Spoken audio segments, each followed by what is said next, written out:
Okay, is this thing on? Hi, everybody. And by everybody, I mean nobody. I don't know. This is brand new for me, so everybody be cool as I try and figure out what this is. I'm streaming on Twitch. Sure. Hi. For those who don't know me, I'm Gospel. There's a very funny reason for that. We're going to talk about it later. My pronouns are he, him, and his. I'm a tall, bald white dude. I'm wearing a t-shirt. I am standing on lands historically occupied by the Lenni Lenape people, and acknowledge that for just a moment. And I'm trying something today of all days. I've been saying for years that I wanted to do this thing where I took my sermon preparation process and streamed it on Twitch, and lo and behold, today of all days, I'm here. And you all, if you're here along for the ride, thank you for joining me. I don't know what this is yet. We'll see how this works today. We'll see what I learn and what happens going forward. But I am preaching again at a church in Jersey next week. So this will happen at least twice. And if I get into a rhythm of it, we'll do it more than that. And we'll see what happens from there. So, welcome. If you are not from a Christian tradition or are from a Christian tradition and the church has failed you, or if you have no idea any of the words that I just said, welcome. We're trying this thing out. I will try and stop and slow down and explain exactly what it is that I'm doing from a liturgical or a churchy perspective when it is necessary to do so. And other than that, a lot of this is just going to be me talking at the camera and going, what is happening in the Greek here, or the Hebrew, or whatever I'm working on this week. So it's going to be an interesting ride. So thank you for joining me. A little bit more about me, just to give some context to what's happening. My name, I said I was going to explain it later. I thought it might be much later. My name is Matthew Marcus Luke John Stone. All of the Christians on the stream just chuckled because it is very funny that my full name is an important section of the Bible. There are 4 books of the Bible that collectively are called the Gospels, and they are Matthew, Mark, Luke, and John. And my name is the Gospels in order. It's very, very funny. My parents were very, very funny, and I have leaned into the joke. I am an ordained Presbyterian pastor, serving currently as a member at large in the Presbytery of Donegal. I went to seminary at Princeton Theological Seminary for 3 years, and I did 3.5 years of full-time ordered ministry and have dipped my toe into side hustle ministry ever since. And this is yet another dipping of my toe into side hustle ministry. For today, I am a guy who is trying to figure out what to say to a group of people who he doesn't know. I am preaching what's called pulpit supply at a church in Jersey. I don't know these people, so I don't know how they feel about the election and how the world and the country are going. I have no idea. So I need to elegantly create a sermon that sort of addresses that ambiguity, which mirrors the ambiguity that I'm feeling on a day when I had my non-preferred candidate win an election pretty resoundingly, and I need to deal with what that means. I need to come to terms with that. They told me in seminary that when you preach a sermon and you get your finger out into the faces of the congregation, one finger is pointing out, but 3 fingers are pointed back at you. So this is actually, as much as it's a sermon for the folks I'm going to be working with, it is also definitely a sermon for me. So when I am prepping a sermon, I need the following things. Now, often I do what's called the lectionary, and somebody else chooses the parts of the Bible that I'm going to preach from. On this particular day, I'm throwing that out the window because I got a particular message I need to preach. And that means that I need to make sure that I need a lesson from the Hebrew Bible. My Jewish brothers and sisters, this is for you. This is a section that reaches back into the historical tradition. I need one lesson from what are called the Gospels. That is, as I said, Matthew, Mark, Luke, and John.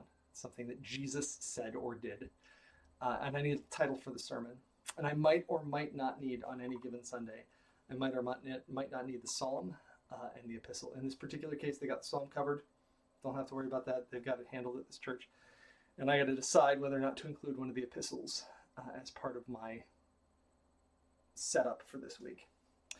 And then I have already, this is the wrong order. This is not the way that you're supposed to do this. But I have already the hook for the sermon. I know what I'm going to talk about, and it is Solomon's Ring. Not the Seal of Solomon, which is a whole mystical Kabbalah thing that people have feels about, but the other Solomon's Ring. Yeah, as I got to figure out how the green screen works because I've now turned deeply transparent, and it's very funny. All right, so the search here is, and I'm probably gonna. I loved this article from Avi Solomon on Medium. This covered a whole bunch of the bases of this text. Wow, I'm really, really, really pale. Yeah, I got to figure out how OBS works, and I can't change the filters while I'm. Oh no, wait. Filters, chroma key, filters, chroma key, grain, smoothness, 80. Okay, it's better. It's fuzzy, but that's better. I'm no longer Santa Claus in reverse colors. Okay. This is an Avi Solomon's article here was really, really great.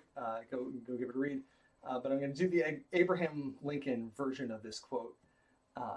It is said an Eastern monarch once charged his wise men to invent him a sentence to be ever in view, and which should be true and appropriate in all times and situations. They presented him the words, "And this, too, shall pass away." How much it expresses, how chastening in the hour of pride, how consoling in the depths of affection. And this was from an address Abraham Lincoln gave before the Wisconsin State Agricultural Society on September 30th of 1859. I am not going to do the full dive here because the Wikipedia hole is deep and wide. But Wikipedia goes into the fact that this historically seems to be a Persian story out of modern-day Iran. But it sort of made the rounds of the Middle East and even into the modern day. I heard it first. The first time I remember hearing it was actually in a song that was "The Weather for Night Vale." Welcome to Night Vale. Sponsor me, man. I'll give you the name drop. In a weather song for Welcome to Night Vale, which was about cancer. And I will not try and pull it up. I'll try and put it in the description, links, stuff later. But this too shall pass. This is the sort of condensed formulation that shows up. This too shall pass. That's the thing that I'm gonna preach on. Specifically, when I first heard it interpreted, the key factor was what Lincoln expresses here. That for a person who is happy, this is bad news. And for a person who is sad, this is good news. And in all situations, it is applicable to help one remember that everything is transient, everything is temporary, we are only here briefly. And things will change hereafter in some way or other. I have definite opinions about how. But the key point being that things will change. It will be different. And things will, I sometimes express this as the wheel never stops turning. Things come and go. But this too shall pass. So that's my text. That's the hook that I'm going to use. And I usually come at this the other direction and rely on the scriptures for the week as the hook. But this week, this is the message. This is where we're going to go. So I asked myself, what are the scriptures that support or are in conversation with this particular text? And the first thing I am going to go to is to the book of Job. My preferred Bible webpage is Bible Gateway. Bible Gateway. Sponsorship. Hit me up. for a variety of reasons, but one of the key ones is because they do a great job on a variety of translations. Um, the Hebrew Bible text we're going to go with for this particular sermon is probably from Job. And if you're not familiar with Job, it is the story of a dude who gets completely screwed by God, who is doing very well. He's very, very happy. He's very blessed. And God just absolutely rogers him for no other reason than to sort of win an argument. It is theologically problematic in the extreme. It's fascinating portrayal both of God and of Hasatan, the adversary, who's called Satan, and sort of a very different perspective than you've ever heard on this. So I recommend Job for anybody who's having a bad day, or really a bad month. It is a wonderful moment to stop and say, what does it mean to suffer? What does it mean when bad things happen to people? Not just good people, but people. When bad things happen, what does it mean? And how do we deal with it? So I'm going to skip over the sort of God and Satan talking about exactly how they're going to get this guy, Job. But we're going to start with the sort of story of what was happening. Job is very, very well off. He has 7 sons, 3 daughters. He owns 7,000 sheep, 3,000 camels, 500 yoke of oxen, and 500 donkeys. This guy is well-to-do, a sort of Middle Eastern billionaire, as these things go. Job and Satan, God and Satan have this whole conversation about what they're going to do with Job, and then Job has this happen to him. So starting Job chapter 1, starting at verse 13. One day when Job's sons and daughters were feasting and drinking wine at the oldest brother's house, a messenger came to Job and said, "The oxen were plowing and the donkeys were grazing nearby, and the Sabaeans attacked and made off with them. They put the servants to the sword, and I am the only one who has escaped to tell you." While he was still speaking, another messenger came and said, "The fire of God fell from the heavens and burned up the sheep and the servants, and I am the only one who has escaped to tell you." While he was still speaking, another messenger came and said, "The Chaldeans formed 3 raiding parties and swept down on your camels and made off with them. They put the servants to the sword, and I am the only one who has escaped to tell you." While he was yet speaking, yet another messenger came and said, "Your sons and daughters were feasting and drinking wine at the oldest brother's house, when suddenly a mighty wind swept in from the desert and struck the 4 corners of the house. It collapsed on them, and they are dead. And I am the only one who has escaped to tell you." At this, Job got up and tore his robe and shaved his head. Then he fell to the ground in worship and said, "Naked I came from my mother's womb, and naked I will depart. The Lord gave, and the Lord has taken away. May the name of the Lord be praised."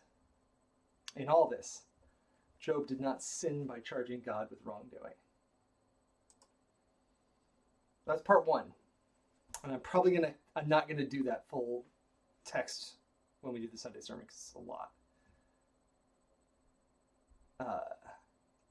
So then Job and Satan, I keep saying that, God and Satan have this other conversation where they're like, "Well, you took all of Job's property, but he's fine. So what happens if you make him suffer?" Satan has this great line, "Skin for skin." So we're going to skip over that. God says, "Fine, do whatever you're going to do to him, but don't kill him." Satan goes out. So this is Job chapter 2, starting at verse 7. "So Satan went out from the presence of the Lord and afflicted Job with painful sores from the soles of his feet to the crown of his head. Then Job took a piece of broken pottery," the older texts have a potsherd, "and scraped himself with it as he sat among the ashes. And his wife said to him, 'Curse God.'" And his wife said I got really excited about the next part. His wife said to him, "Are you still maintaining your integrity? Curse God and die." And he replied, "You are talking like a foolish woman. Shall we accept good from God and not trouble?" And in all this, Job did not sin in what he said. And this was the line that sat with me. Shall we accept good from God and not trouble?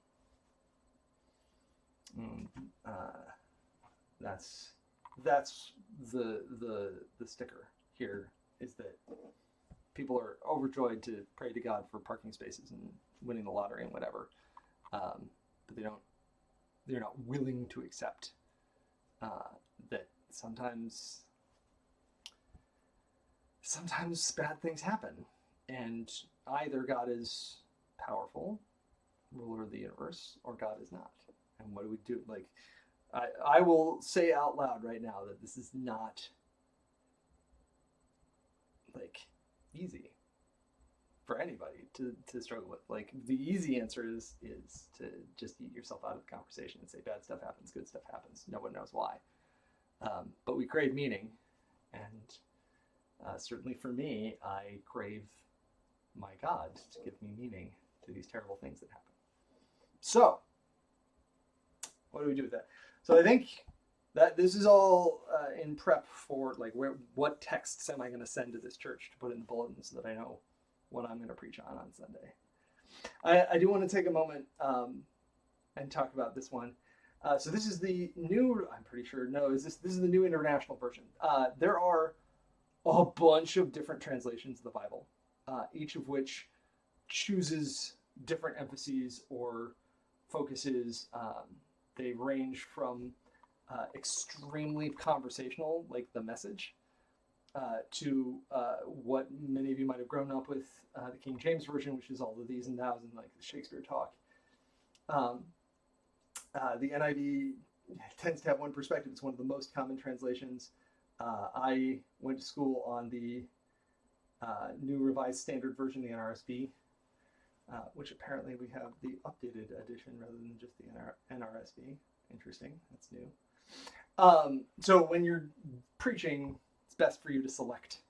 Say like know a little bit about your translations and be aware that any given translation you work with is going to have decisions that somebody made. So I tend to favor the Common English Bible, which is very deliberately simplified, not simple, but simplified, sort of easily accessible vocabulary. That's my preferred translation. Notice that we have lost Satan and we now have the adversary, which is a pretty good translation of what the name means. So then, yeah, the adversary departed, struck Job with severe sores. Job took a piece of broken pottery to scratch himself, and his wife said, "Are you still clinging to your integrity? Curse God and die." And there's a nice little footnote here that I'm imagining he's going to say, "or bless." In the actual Hebrew, if you go read it, the word here is the root is baruch, bless, to speak well, to speak a blessing, to hope well for someone. And the thing is, in the Bible, you can't curse God. That's a rule. You're not allowed to do that. So anytime that anybody would say curse God, instead, at one point, the scribes said, no, that's obviously, you can't do that. So they wrote in, instead of curse, bless. Some of the oldest witnesses have the other text. But it's this wonderful thing of like, what does it mean to be respectful of God, especially in circumstances when God is apparently out to get you?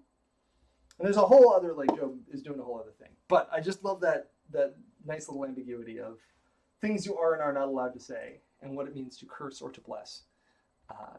Because as anyone who has played 3rd edition Dungeons & Dragons knows, you have bless and you have bane, and they do the same things in reverse. All right, so the text, so the question is, again, what is the text that I'm going to hand to the church? And I think what I'm going to do, I have two choices here. I can just give out the Job 2, 7 through 10. The adversary departed through, in all this, Job didn't sin with his lips. Or I can do both. Job 1, the song, the little song that Job sings. Job's piety and life of bliss. Nice little headings here. Naked I came from my mother's womb, naked I will return there. The Lord is given, the Lord is taken. Bless the Lord, name of the Lord. So I can do either Job 1 or Job 2, or I can do Job 1 and 2. I'm going to give that some thought. I'm going to write in on the notes that it's either Job 1, and my text is, I think, probably 18. I got to tell you, a whole bunch, I have not been preaching consistently since my baby was born. And a lot of stuff hits different now. A lot of stuff hits really different. Lord is given, the Lord is taken, bless the Lord's name. So I think we're going to do, I'm going to do 18, but the idea of all of my kids, I only have the one, but the idea of all of my kids are out partying, and the wind comes up and takes all of them away from me all at once. It's different. That's something. All right. So Hebrew Bible lesson, either Job 1, 18 to 22, or Job 2. What was the Job 2? It's either or Job 2, 7 through 10. Poor Job's wife. She, it's her kids too. And it's her husband that's gotten all knobbly in the skin. She's the one that... Feel for Job's wife. That's all I'm saying. Or both. Okay, so we'll give that some thought, which ones we're going to do. And then we're going to do the gospel lesson. Again, Bible Gateway. Hit me up, Bible Gateway. I'll take a sub. I will talk at Bible Gateway. That's pretty good access. And for a fairly reasonable price. I got another one that I may dip into later that kind of does a better job on the Greek and the Hebrew, which becomes relevant later. All right, so we need a gospel lesson. The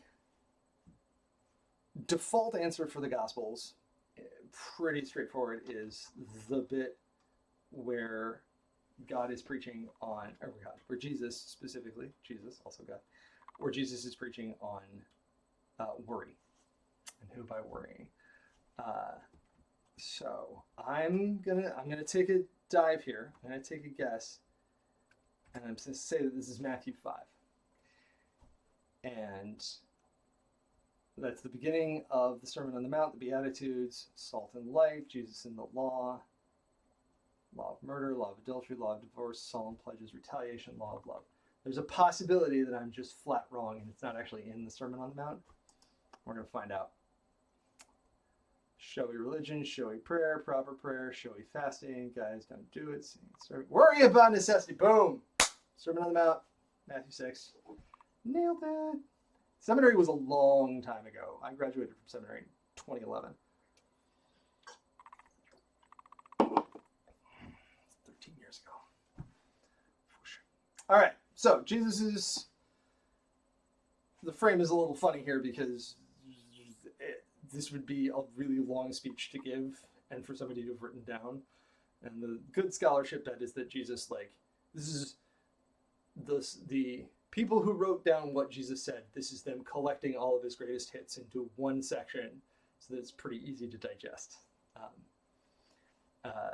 And, stuff gets lost in translation, and we do our best with what we've got. But this is Jesus on worry, and one of my favorite verses. This is definitely in conversation with some of the Buddhist tradition and just sort of acceptance and mindfulness. This is a very mindfulness text. So let's talk about it. Matthew chapter 6, starting at verse 25. Therefore I say to you, don't worry about your life, what you'll eat or what you'll drink, or about your body, what you'll wear. Isn't life more than food and the body more than clothes? Look at the birds in the sky. They don't sow seed or harvest grain or gather crops into barns, yet your heavenly Father feeds them. Aren't you worth much more than they are? Who among you by worrying can add a single moment to your life? And why do you worry about clothes? Notice how the lilies in the field grow. They don't wear themselves out with work, and they don't spin cloth. But I say to you that even Solomon in all of his splendor wasn't dressed like one of these. Nice callback to Solomon again. If God dresses grass in the field so beautifully, even though it's alive today and tomorrow it's thrown into the furnace, won't God do much more for you, you people of weak faith? Therefore, don't worry and say, what are we going to eat, or what are we going to drink, or what are we going to wear? Gentiles long for all these things. Sorry, Gentiles, that's us. Your heavenly Father knows that you need them. Instead, Desire first and foremost God's kingdom and God's righteousness, and all these things will be given you as well. Therefore, stop worrying about tomorrow, because tomorrow will worry about itself. Each day has enough trouble of its own.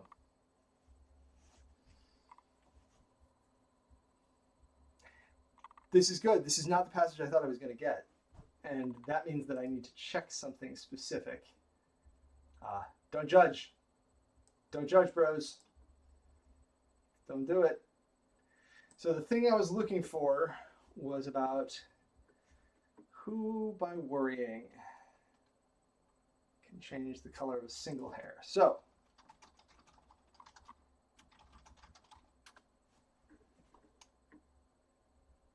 did I just add a single hour to his life?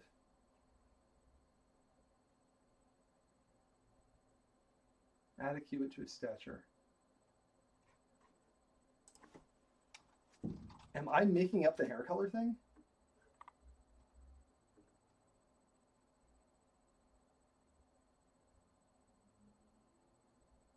Oh man, I'm crossed over. All right. So Matthew is the classic version of the Sermon on the Mount, the Beatitudes, and all these pieces. But Luke has something very similar in chapter 12.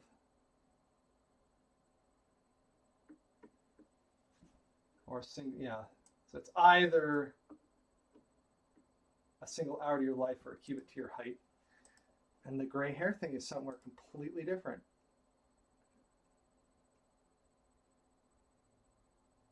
All right, I'm making stuff up. Here it is. Much earlier, and it's about a different thing. This is about don't swear by your own head because you can't change your hair.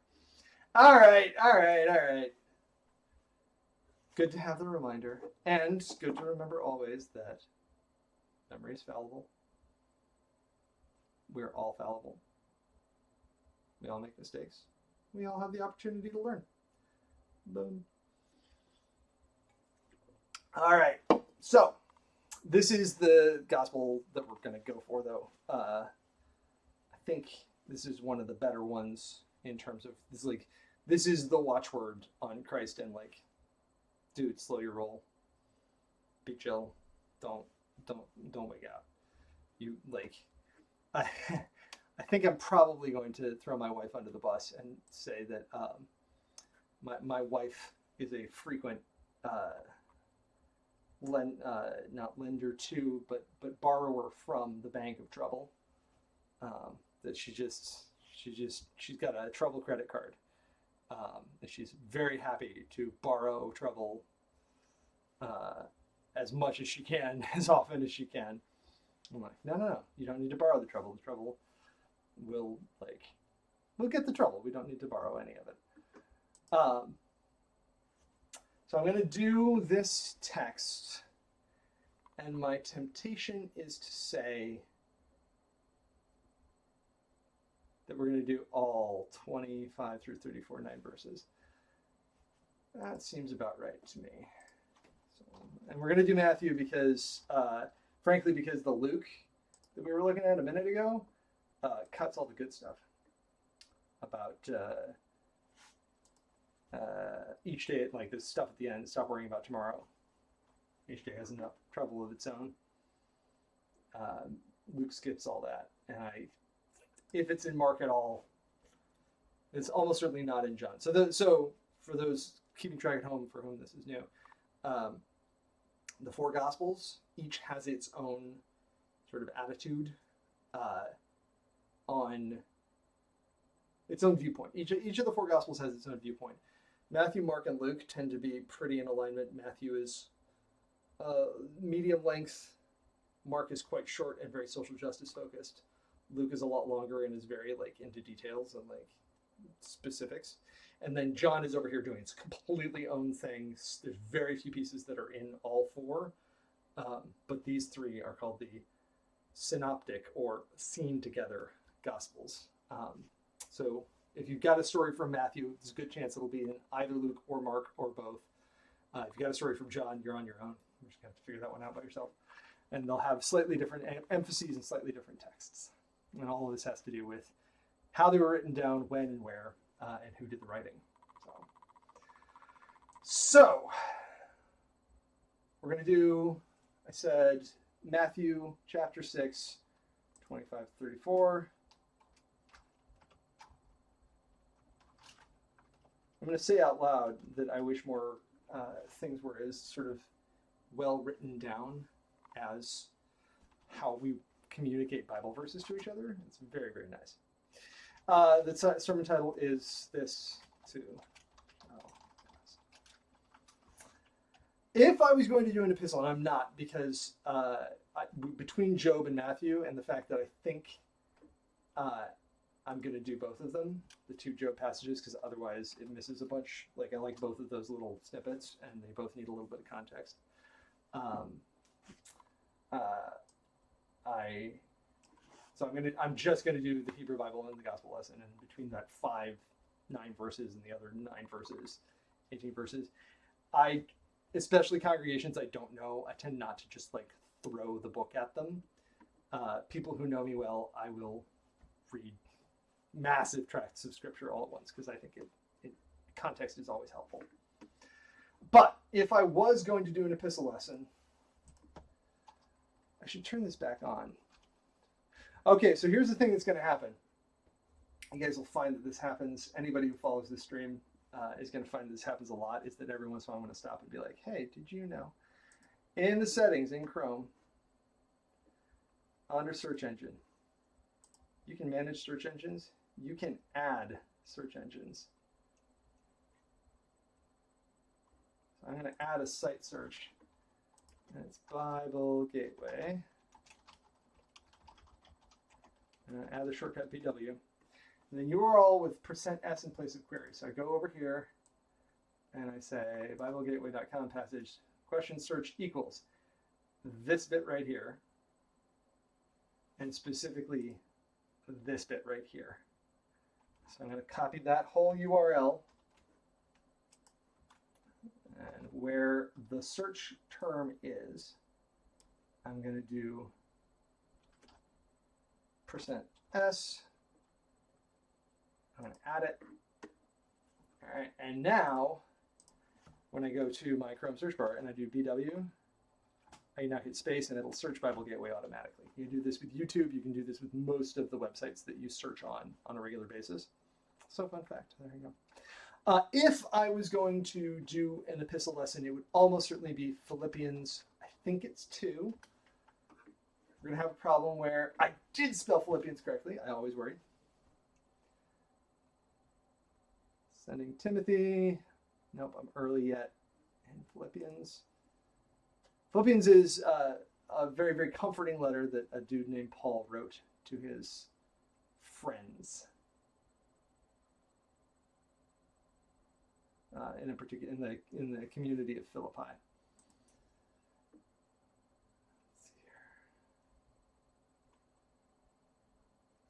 Let's see here. I love anything that is excellent. This would be a good sort of second string.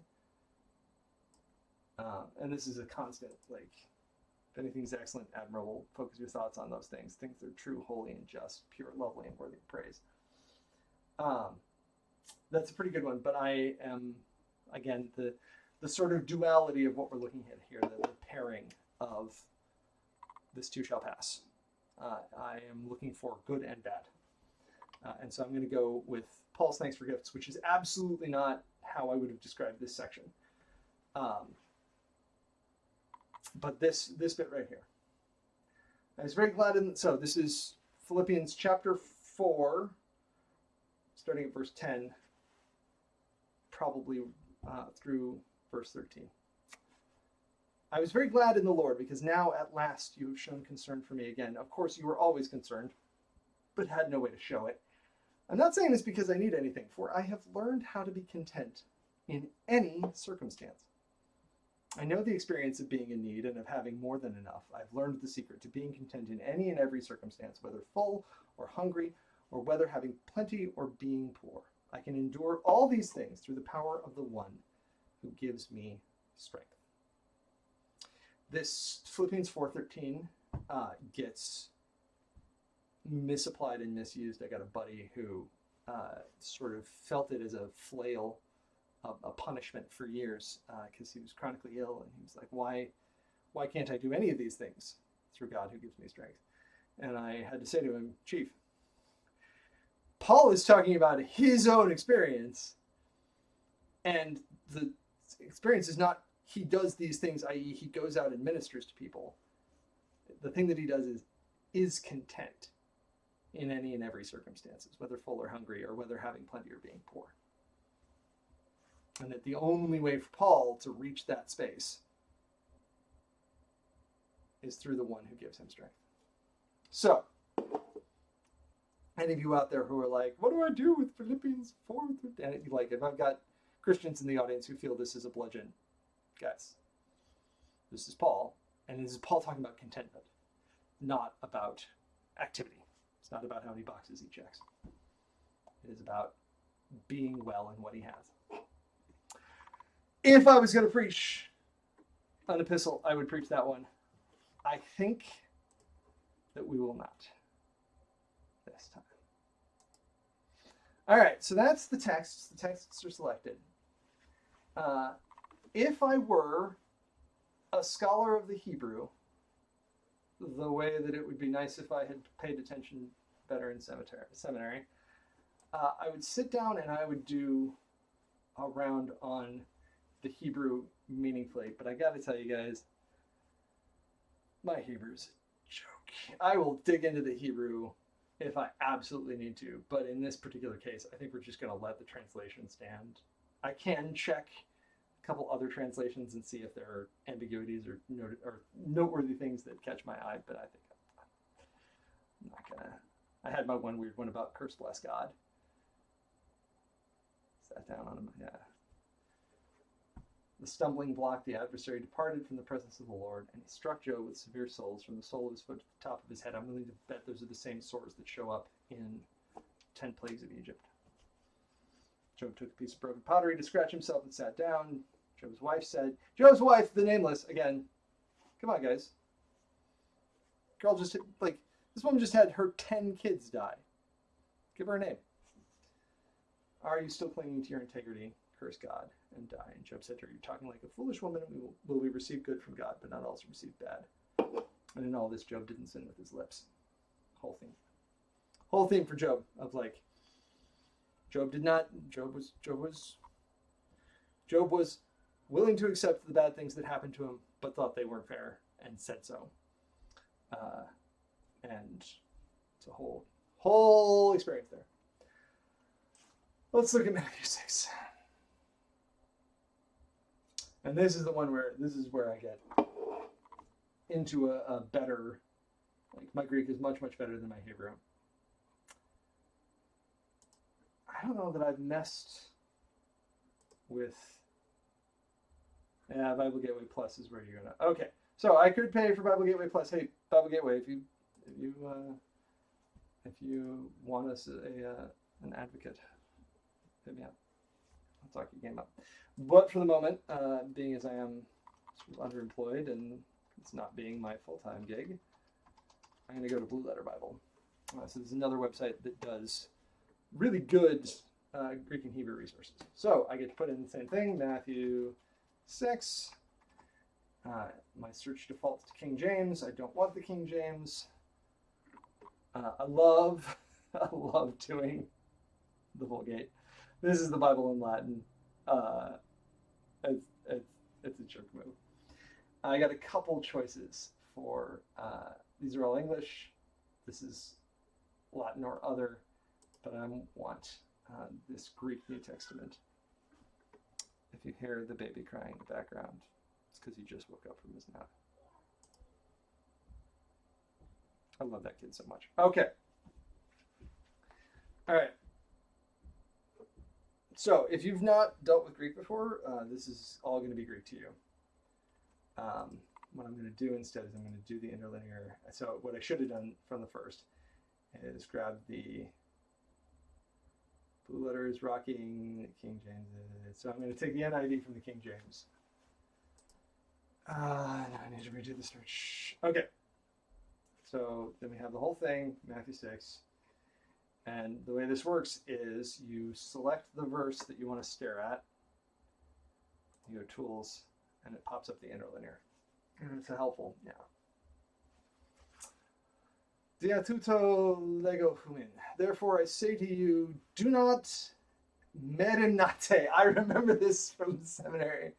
I am pretty sure that the Greek word here for worry is the source of the English word marinate, like to stew in something.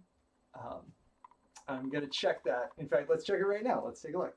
All right, merimnate, Strong's 3309.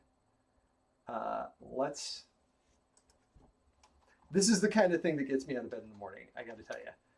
That's not true at all. But this is a thing that I really enjoy about preaching, is the opportunity to go and look into linguistics with justice. All right, so French marine to brine.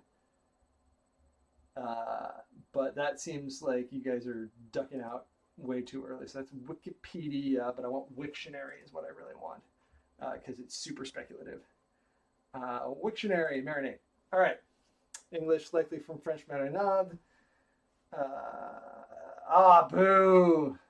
Boo. That's sad. From French marinade, a pickle for fish. From marinade to pickle and sea brine. From Old French marine, of the sea. From Latin marinus, of the sea. From Latin mare, sea. From the Proto-Indo-European root, the sea. All right. That's sad. It's always fun when you think that these things, and also I should have noticed that it's an E and epsilon here rather than an alpha. So then what's going on with merimnate, actually? Let's take a look. This is the second half. This is where it really gets real. Why are you even here listening to this guy talk about stuff in a language you don't know? All right. So merimnate shows up 3 times in 3 verses. Once in Matthew, once in Luke. Hey, check it out. Once in Philippians. Same word. Merimnate. And then twice in a different thing. And why do you worry? What do you worry about the rest? So yeah, we're definitely worrying about things. So I want the merimnao, the verb form, from merimna. Take thought, care, be careful, have care, be anxious, troubled with cares. This is what I really want. I want Thayer's Greek. Really what I want is my Liddell and Scott Intermediate, but I haven't set up the camera yet to show you guys that. So you guys are just going to have to deal with Thayer's, or I'll go to one of my other resources. Okay. Merimnao, to be troubled, to be anxious, merimnate. Collapse. Yeah, this is all very fun, but like, where's the... Yeah, you're telling me about how it's used in the Bible, Chief, but you're not telling me where... Okay, all right. So you guys get my other resource. They redid Perseus. And I forgot that you have to do the www. All right, so collections, texts, Greek and Roman materials. I'm going to scroll down for Liddell. Vulgate. Henry George Liddell. Robert Scott. I'm not going to do the full Greek English lexicon because I don't hate myself that much. Alphabetic letter. We're going to go to M. Yes, there are almost certainly better ways to do this, but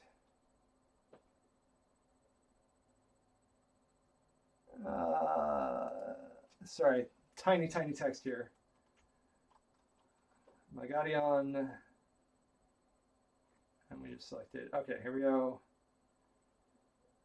Merimnao. Care for, be anxious. Latin meditare.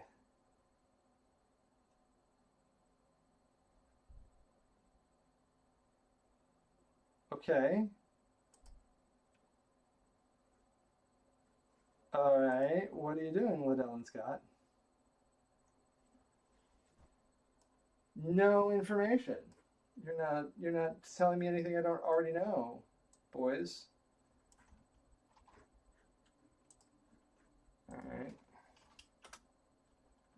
All right, ancient Greek. Here we go. This is the good stuff. Cognates include Latin memor, to think, to recollect. Straight up. Derivative of merimna,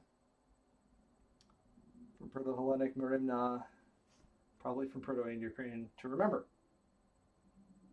Memoros. Mindful, remembering, mindful. Okay, so there's not a lot more here than there was, sort of, not more here than you could have guessed. And the thought is basically, I am anxious. Buddy in chat asks, why are we marinating? All right, we'll take you back to the story. So we're not marinating. Regrettably, I was very, very sad just now when I discovered this, that I think we should be marinating. It would be very convenient if we were. But what we are is we are marinao, which in this context is to think about, to take care for, to remember. And that's the core root here. So we're here in Matthew chapter 6.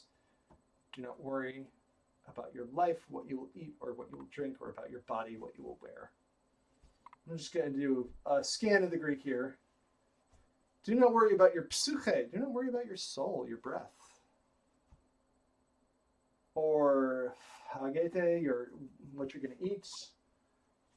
Almost sort of you're eating here.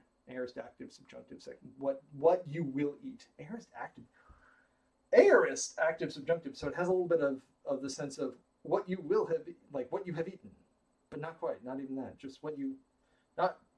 It's not terribly future. It's weird. Piete, what you will drink, and not about your body. Soma. Or about enduseste,